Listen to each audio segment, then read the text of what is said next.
so are you immune to change? Have you ever had it happen where you're going along in life and all of a sudden you have a conversation with a colleague or somebody recommends a book and you think, wow, this was delivered to me at just the right time? I just had this happen myself last week. I was meeting with one of my colleagues and we're preparing for a presentation that we're going to be giving to a company. We're co-presenting in a couple months. And he brings up the book, Immunity to Change by Robert Keegan and Lisa Laskow-Lahey.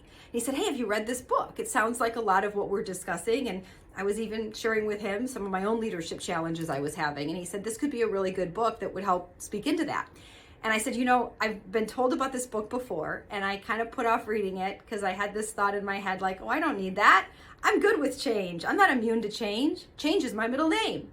And yet, I also realized in that moment that was my own arrogance, my own belief system, because it wasn't. And I did have a lot to learn. So I started audibling the book. Oh, this is great. I love Audible. I know a lot of you know I love to audible when I'm working out or when I'm driving.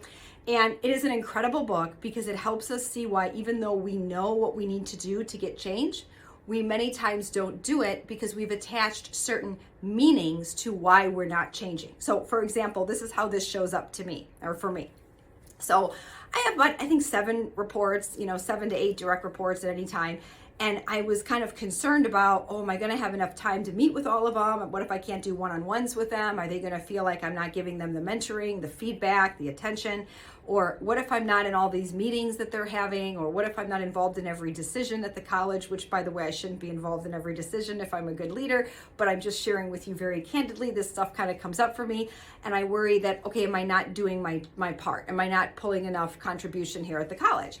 And what happens then is when I make a plan to optimize my time, to delegate, to say, okay, here's how I'm going to change the operations so I can contribute even more and I can lead even better, I would find myself getting back to where I was or not making the change. Even though I knew what I had to do, I didn't make the change. And that was because there was some meaning, usually it's a self-worth meaning or an identity meaning, that I had attached to why I couldn't make the change.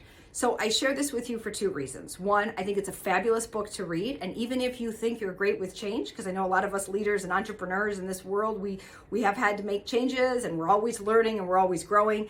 Yet if this sounds like you, if you're like, yeah, Suzy, I might have something like that in my life, read the book, understand the framework, and also encourage others. Like I'm actually going to encourage my colleagues to take part in like a book reading with me and say, hey, if you want to also learn what I'm learning and talk about it, I'd love to use this similar language. I'd love to have this same framework. I just think it's a really helpful way. And I'm so grateful to my colleague for bringing this into my orbit. So as you go into this week, think about those areas that you're like, you know what, I need to change and I'm not seeing the change. I'm not actually getting the result I want. Could there be an immunity I have? Could there be some meaning that I'm attaching to why I'm not making the change that I know I want to make? And is that holding myself back? And is that holding the organization back?